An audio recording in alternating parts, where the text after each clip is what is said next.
Yan po ang nangyari sa bahay ni Kuya Sani. Kawawa naman po siya. Siya no? Grita. Ayan, may grita yun. Yung bubong niya po nilipad doon sa kabila. Kabilang ibayo.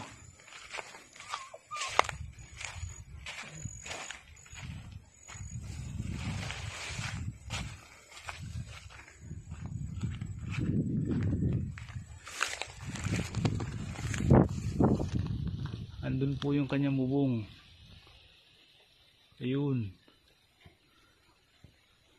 Lipad ng hangin buong buo. Galing po yan dyan sa kanyang bahay.